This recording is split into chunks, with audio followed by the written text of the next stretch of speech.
मगरबी एशिया के बढ़ते हुए तनाज़ा के दरमियान बहरीन में फंसे हुए तीलगो सयाहों के एक ग्रुप ने एक तकलीफ दे वीडियो की दरख्वास्त जारी की है, जिसमें हुकूमत हिंद और आंध्र प्रदेश तेलंगाना की हुकूमत से मुतालबा किया गया है कि वो उन्हें बचाने और उन्हें बहिफाजत घर पहुंचाए। वीडियो में ग्रुप बशमूल सेहत के मसाइल वाले बुजुर्गों ने सूरत हाल को खतरनाक और अफरा तफरी के तौर पर बयान किया। परवाजों की मनसूखी और हवाई अड्डे की बंदिश इनके वापसी के मंसूबों में खलल डालती है। దాంతో పాటు అక్కడ కౌంటర్స్ క్లోజ్ చేయడం, గల్ఫ్ ఎయిర్ వాళ్ళు ఏమి స్పందన లేదు, ఇండియన్ ఎయిర్ ఫోర్స్ లో కూడా ఇండియన్ ఎంబసీలో కూడా ప్రాపర్ రెస్పాన్స్ లేదు. కాబట్టి డైరెక్ట్ మేము ఈ వీడియో చేసి మీకు మీ ద్వారా ప్రభుత్వానికి మరి మేము విజ్ఞప్తి చేస్తున్నాం ఏంటంటే, మేము ఇక్కడ చాలా భయంకరమైన పరిస్థితిలో ఉన్నాము. మాతో పాటు ఎల్డర్లీ పీపుల్ ఉన్నారు, వారికి డయాబెటిక్ ఉన్నది, బీపీ ఉన్నది. వితౌట్ ప్రిస్క్రిప్షన్ ఇక్కడ టాబ్లెట్స్ కూడా ఎవరికి ఇవ్వట్లేదు. మేమే కాదు, మేము ఒక్క అపార్ట్మెంట్ లో 2 బెడ్రూమ్ ఫ్లాట్ లో ఇంతమంది ఉన్నాము. ఇక్కడ మా పరిస్థితి చాలా భయంకరంగా ఉన్నది. ఇక్కడ ఉన్న తెలుగు ప్రజలు తెలిసిన వాళ్ళు ఒక పూట ఒక 1 టైం మీల్స్ మాకు ఇస్తున్నారు.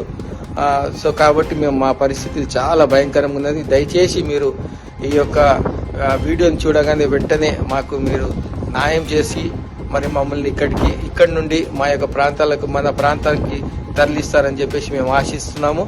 దయతో మరి మోడీ గారికి కానీ, చంద్రబాబు నాయుడుకే కానీ, మరి అదేవిధంగా రేవంత్ రెడ్డి గారు కూడా మా అందరి తెలుగు ప్రజల తరఫు నుంచి మీకు విజ్ఞప్తి చేస్తున్నాము. ఒక మాట ఈ పెద్ద ఆవిడే మరి వారి పడుతున్న బాధలను ఒక విషయం చెప్తుంది, వినండి. నమస్తే సార్, మా దగ్గర డబ్బులన్నీ కూడా అయిపోయినాయి సార్. మాకు తినడానికి కూడా కష్టంగా ఉంది సార్. మీరు దయచేసి మా పట్ల మీరు ఒక డిసిజన్ తీసుకుని మమ్మల్ని మన ప్రాంతానికి తీసుకొచ్చేలాగా ఏర్పాటు చేయమని రిక్వెస్ట్ చేస్తున్నాం సార్. మాకు సహాయం చేయండి, మేము చాలా ఇబ్బంది పడుతున్నాం. మా ఫ్యామిలీస్ అన్ని అక్కడ ఉండిపోయారు సార్ ఇండియాలో. వాళ్ళు మా కోసం చాలా కంగారు పడుతున్నారు, బెంగ పెట్టుకొని ఉన్నారు. దయతో మాకు సహాయం చేయండి ప్లీజ్. 20 సంవత్సరాల పైవారమే మేము ఎంతో ఇబ్బంది పడుతున్నాం. ఇక్కడ ఎంత ఇరుకులో ఉన్నామో మేమే కాదు, మాకన్నా మా స్థానికులు ఉన్న ఆ గృహాల్లో ఉన్న మా బిడ్డలు, మా పిల్లలు వాళ్ళందరూ కూడా ఎంతో కంగారుగా ఉన్నారు. కనుక మమ్మల్ని ఈ వయసులో ఈ యొక్క స్థలం నుంచి మా ప్రాంతానికి మరి క్షేమంగా తరలిస్తారని ప్రభుత్వాన్ని మరి ముఖ్యంగా వేడుకుంటున్నాం. మా పట్ల కరికలు చూపాలని కోరుకుంటున్నాం. నా వయసు 73 సంవత్సరాలు.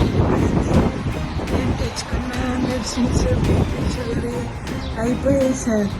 తొందరలో నేను ఇక్కడ కొనుక్కుందామనంటే ప్రిస్క్రిప్షన్ లేకుండా ఎప్పుడు ఇవ్వడం లేదు. దయచేసి మీరు కనుకరించి మనం తొందరగా ఇంటికి చేరేలాగా సహాయం చేయాలి.